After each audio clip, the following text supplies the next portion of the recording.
আসসালামু আলাইকুম viewers, welcome back to my channel. আশা করি সবাই ভালো আছেন।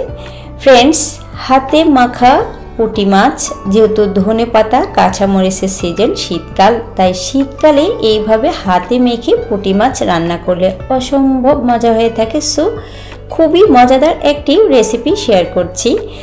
এখন আমি এখানে হাফ কিলো পুঁটি মাছ নিয়েছি, ভালো করে ধুয়ে ফ্রেশ করে লবণ দিয়ে ধুয়ে নিয়েছি এবং পানি ঝরিয়ে নিয়েছি। এখন আমি পুঁটি মাছের সাথে দিয়ে দিচ্ছি 1 টিস্পুন লবণ, 1 টিস্পুন হলুদের গুঁড়ো অ্যাড করে নিচ্ছি, সাথে দিয়ে দিচ্ছি 1 টিস্পুন মরিচের গুঁড়ো। তবে হাতে মাখার পর কালার বুঝে আবার হলুদ অ্যাড করে নিতে পারেন। আমি আপাতত 1 টিস্পুন দিয়েছি। পেঁয়াজ কুচি, এইভাবে পেঁয়াজ কুচি, পেঁয়াজটা কেটে নিতে চেষ্টা করবেন গোল গোল করে। এতে করে হাতে মাখা যে কোনো ছোটো মাছের সাথে রান্নাটা খুব ভালো হবে, দেখতে খুব ভালো লাগবে আর খেতে তো ভালো লাগবেই।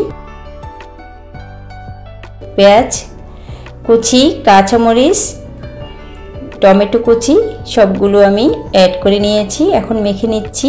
আর পেঁয়াজগুলো এইভাবে একটু ভেঙে দিতে চেষ্টা করবেন, এতে করে উপর থেকে পেঁয়াজগুলো দেখতে ভালো লাগবে আর রান্নাটা খুব ভালো হবে, দ্রুত সিদ্ধ হয়ে যাবে। একটু ভেঙে দিতে চেষ্টা করবেন।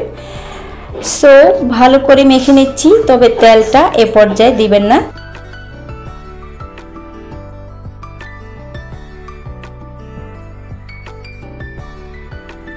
তেল ছাড়া এইভাবে প্রথমে মেখে নিতে হবে, ভালো করে মেখে নিতে হবে। মেখে নেওয়ার মধ্যেই যেন 80% টেস্ট এসে পড়ে। সো হাতে মাখা ছোট মাছ রান্নার সময় প্রথমে হলুদ, লবণ আর মরিচের গুঁড়ো দিয়ে মেখে নিতে হবে। মেখে নেওয়ার পর দিয়ে দিয়েছি সাদা তেল, 2 থেকে 3 টিস্পুন তেল দিয়েছি। সরিষার তেলও সেমভাবে 2 থেকে 3 টিস্পুন দিয়েছি, তবে খাঁটি সরিষার তেলটা দিতে চেষ্টা করবেন। এতে করে সরিষার তেলের যে একটা ফ্লেভার হাতে মাখা ছোট মাছের সাথে, সে তো আর বলার কিছু নেই, সবাই জানেন, খুব ভালো হবে, খুব ভালো লাগবে। এখন আমি মেখে নেওয়ার পর যেহেতু বুঝতে পারছি যে আরও একটু কালার প্রয়োজন, তাই আবারও 1 টিস্পুন হলুদের গুঁড়ো দিয়েছি। এতে করে কাঁচা অবস্থায় যেন মাছের মধ্যে সম্পূর্ণ কালারটা লুক করে। দেখতেই পাচ্ছেন খুব সুন্দর একটা কালার লুক করছে। এ পর্যায়ে হাত ধোয়া পানি দিয়ে দিচ্ছি। ফ্রেন্ডস, যেহেতু আমি টমেটো অ্যাড করেছি তাই একটু ঝোল রাখবো, সেজন্য একটু পানির পরিমাণ একটু বাড়িয়ে দিচ্ছি। আপনারা যদি টমেটো না দিয়ে থাকেন অথবা ঝোল খেতে না চান, সেক্ষেত্রে একটু ভুনা ভুনা করে নিতে পারেন। এতে করে হাতে মাখা ছোট মাছ বা পুঁটি মাছ ভীষণ ভালো হবে। ভালো করে বলক তুলে জাল করে নিচ্ছি 4 থেকে 5 মিনিট। এই মাছ রান্নায় 4 থেকে 5 মিনিটের বেশি খুব একটা লাগে না। এখন আমি হাই ফ্লেমে জাল করে ঝোল শুকিয়ে নিয়েছি। এই পর্যায়ে ধনেপাতা কুচি দিয়ে দিচ্ছি একটু বেশি পরিমাণে, যেহেতু সিজন। এখন আমি চুলার আগুন বন্ধ করে দিয়েছি আর ধনেপাতা কুচিগুলো মিশিয়ে নিচ্ছি।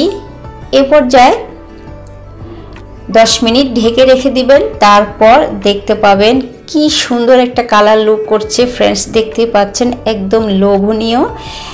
এই লোভনীয় হাতে মাখা ছোট মাছ, পুঁটি মাছ দেখলে কার না খেতে মন চাইবে।